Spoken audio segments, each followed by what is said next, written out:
warahmatullahi wabarakatuh. Terima kasih Tenggara Rantau Panjang. Bismillahirrahmanirrahim. Assalamualaikum warahmatullahi wabarakatuh. Terima kasih Tuan Dipertua.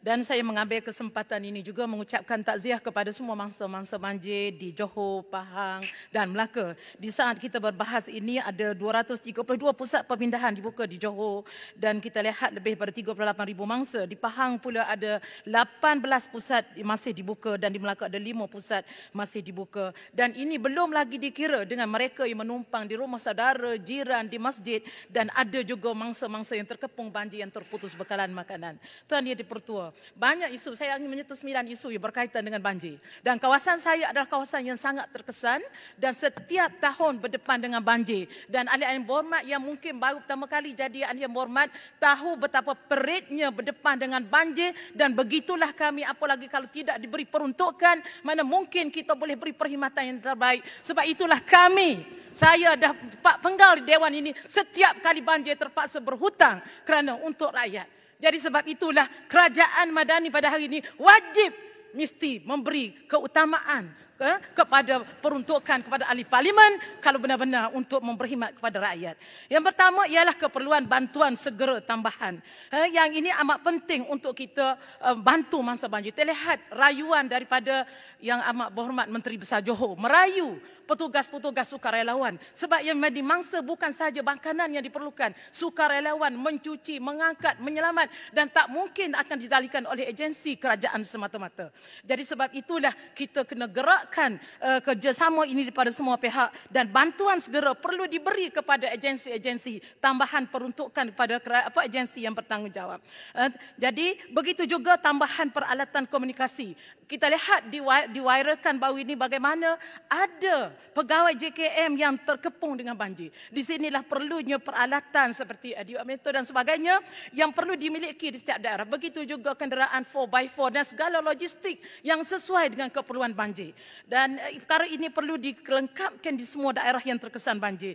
Begitu juga tentang penyelarasan bantuan kebajikan oleh NGO. Alhamdulillah kami melalui NGO kami, Khidmat Malaysia, begitu juga Jabatan Amal, kita telah menggerakkan hampir 10,000 sukarelawan yang datang daripada Perlis, Kedah, Kelantan, Terengganu, seluruh negara turun ke Johor secara berperingkat untuk membantu mangsa-mangsa banjir. Dan tim yang kita bawa bukan semata-mata untuk membantu mereka untuk diselamatkan, tetapi kita bawa dapur rakyat, makanan untuk diagihkan kepada petugas-petugas yang memerlukan. Begitu juga tentang untuk mencuci terutama rumah, masjid, surau, sekolah dan sebagainya. Jadi sudah sampai masanya supaya penyelarasan untuk kita jentera kebajikan ini perlu diselaraskan dan supaya bersasar, supaya perkara ini dapat disalurkan, supaya tidak berlaku pembaziran. Dan yang seterusnya saya mengharapkan supaya PM yang ke-10 ini segerakan semua projek tebatan banjir. Jangan ada yang ditangguhkan. Dan saya ingin minta penjelasan juga supaya pastikan semua projek tebatan banjir mesti disegerakan dan disiapkan mengikut jadual. Walaupun ada pendekatan baru dan kaedah baru yang diperkenalkan oleh PMX hari ini, mestilah jangan sampai menyebabkan projek yang telah dijanjikan itu terlewat. Seperti projek Segamat, RTB Segamat bernilai 650 juta, RTB Batu Pahat 240 juta, RTB Kota Tinggi 280 juta, termasuk juga fasa 1, fasa 2, fasa 3, tebatan banjir di Rantau Panjang dan yang sekitarnya. Jadi saya mengharapkan supaya semua isu ini disegerakan. Yang seterusnya hendaklah tambahan bantuan. Minta maaf, saya banyak, ada 4 isu lagi. Iaitu tambahan bantuan khidmat psikososial. Iaitu saya setuju dengan cadangan tadi, iaitu tambahan allowance kepada petugas-petugas JKM sebab mereka bersengkang mata siang malam untuk menyelamatkan mangsa dan membantu mangsa. Sebab itulah perlu kepada tambahan ataupun allowance dan untuk mereka yang sangat terkesan. Begitu juga bantuan Rantau Panjang. Minta maaf masa tidak mengingatkan. Saya ini cadangan untuk penyelesaian jadi, ni. Boleh selepas ini. Okay, bantuan Wang Ehsan kepada mangsa jemput banjir. Saya harap disegerakan sebab ada di kawasan saya yang baru baru saja selesai masalah banjir. Hanya mereka yang berpindah di PPS sahaja yang baru diberi bantuan wang ihsan. Yang terkesan banjir yang tak berpindah masih lagi belum menerima apa-apa bantuan. Jadi sebab itulah segera perkara ini dihendakkan.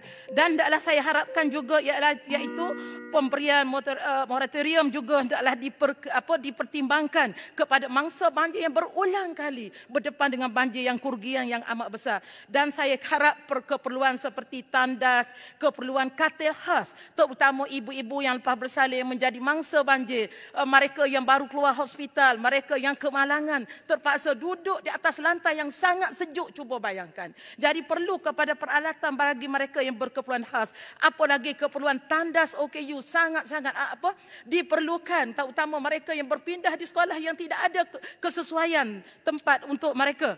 Dan begitu juga sudah sampai masanya bagi kawasan-kawasan yang sentiasa berdepan dengan banjir disediakan tempat khas perpindahan banjir supaya perkara ini kita dapat urus banjir dengan baik. Dan kita mengharapkan juga peralatan seperti dapur memasak dan segala keperluan untuk bantuan masa banjir di saat kecemasan. Apabila jalan terputus mesti disediakan di pusat-pusat PPS yang disediakan. Kerana masa tidak mengizinkan. Terima kasih Tuan Ketua. Saya harap perkara ini diberi perhatian oleh pihak kerajaan. Segamat.